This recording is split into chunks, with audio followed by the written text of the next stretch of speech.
Hello everyone, my self doctor Pawanpreet Kaur. जैसा कि सबको पता है कि AIPZ जो 2022 है वो अभी आने वाला है, उसका भी एडमिट कार्ड और अभी डेट नहीं आया कि कब होने वाला है, बट एक्सपेक्टेड है कि 20 या 30 डेज़ में एग्ज़ाम हो जाएगा। नेक्स्ट वीक में, प्रोबेबली नेक्स्ट वीक में या इसी वीक में एडमिट कार्ड वगैरह आ जाएंगे। तो इसमें बहुत सारे स्टूडेंट के ये सारे क्वेश्चन आ रहे हैं कि लास्ट टाइम पे मैम कैसे पढ़ना चाहिए, क्या चीज़ रिवाइज़ करनी चाहिए या कैसे प्लान, मतलब कौन सी स्ट्रेटजी अपनानी चाहिए। ठीक है, तो मेरे हिसाब से फर्स्ट इज़ कि जैसा कि मैं हमेशा बोलती हूँ, जो मुझसे पढ़ते हैं मैं उनको भी बोलती हूँ कि रिवीजन इज़ द की। ठीक है, इस टाइम पे जो तुमने पहले से पढ़ रखा है उसको तुमको सिर्फ रिवाइज़ करना है। कोशिश ये करो कि मतलब अब तुम कुछ नया नहीं अपने उसमें ऐड करो, जितना तुमने पढ़ा है उसी को ही रिवाइज़ करो। ठीक है, क्योंकि रिवीजन नहीं करोगे तो जो पढ़ा हुआ है वो भी वेस्ट हो जाएगा, और इस टाइम पे अगर कुछ नया पढ़ोगे तो उससे कन्फ्यूज़न भी होएगी और उसको तुम सही से रिटेन भी नहीं कर पाओगे। और उसके साथ साथ में दोनों, अब ऐसा है कि होम्योपैथिक और अलाइड सब्जेक्ट दोनों को साथ में लेके चलो।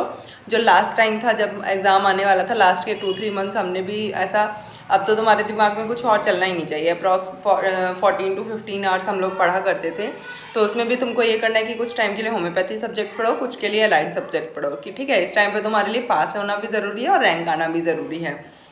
तो दोनों चीज़ों को पहले तो तुमको साथ में लेके चलना है, और उसके साथ साथ में तुमको पुराने क्वेश्चंस भी सॉल्व करने हैं। एंड जो MCQs हैं उनका एक टारगेट बना लो ना, जैसे PG प्लस बुक है सक्सेस की, अब तो तीनों वॉल्यूम्स अवेलेबल हैं, फर्स्ट सेकंड थर्ड तीनों वॉल्यूम अवेलेबल है। टर्निंग पॉइंट भी जिन्होंने सॉल्व कर रखी हैं पहले से, तो जिन्होंने जैसे PG प्लस को एंड टाइम तक जाते जाते हमने भी 5-6 बार सॉल्व कर लिया था। तो अब उसका तुमने क्या करना है कि अब तुमने एक सेटअप बनाना है कि तुमने डेली के 2000 क्वेश्चन लगाने ही लगाने हैं।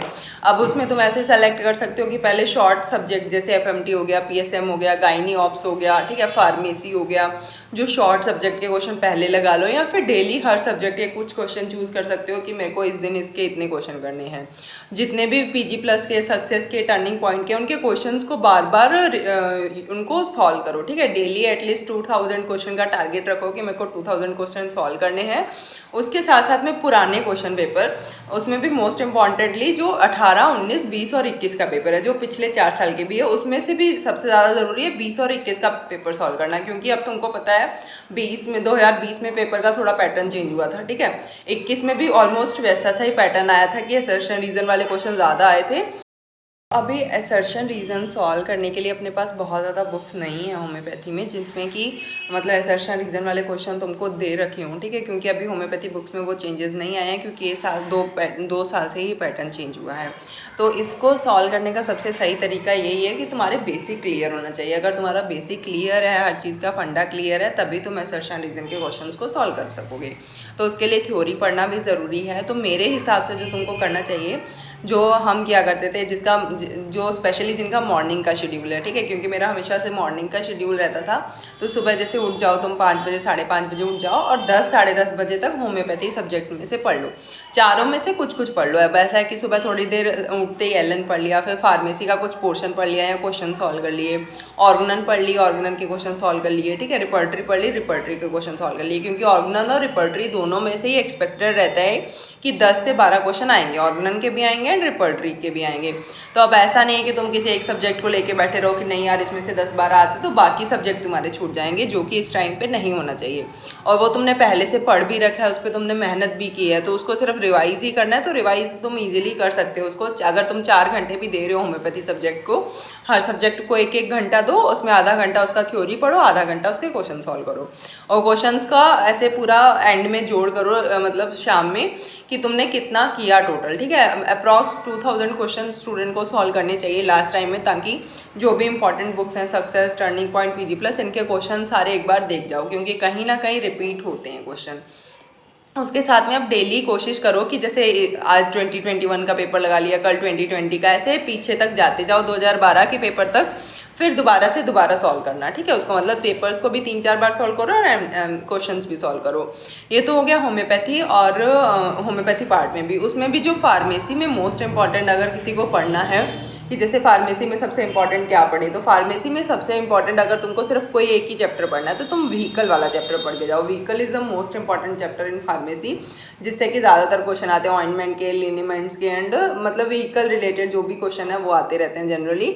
व्हीकल के बाद में सेकेंड इंपॉर्टेंट है मोनोग्राफ का, कि कौन से ईयर में कितने मोनोग्राफ हैं, कौन से उसमें HPI में जो HPI उसमें कितने कितने मोनोग्राफ हैं, कौन कौन से ईयर में जब वो आई थी उसके मोनोग्राफ इंपॉर्टेंट है, ठीक है। थर्ड जो मुझे फार्मेसी में इंपॉर्टेंट लगता है, जो आजकल क्वेश्चन आ रहा है, एक तो न्यू एंड ओल्ड मेथड का, कि न्यू मेथड में कौन कौन सी मेडिसिन हैं, ओल्ड मेथड में कौन कौन सी मेडिसिन है, वो प्रिपरेशन जो क्लासेज हैं कि कौन सी क्लास में कौन सी मेडिसिन आती है, ठीक है।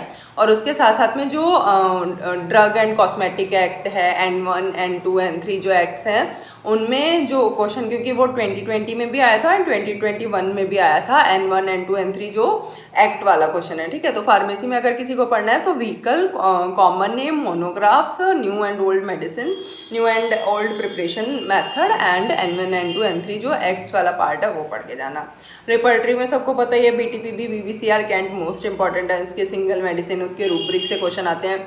तो सबसे पहले तो तुमको BBCR BTPB एंड कैंट का चैप्टर ओरिएंटेशन पता होना चाहिए कि कौन कौन से चैप्टर हैं उसमें और कौन से चैप्टर में कौन से रूब्रिक।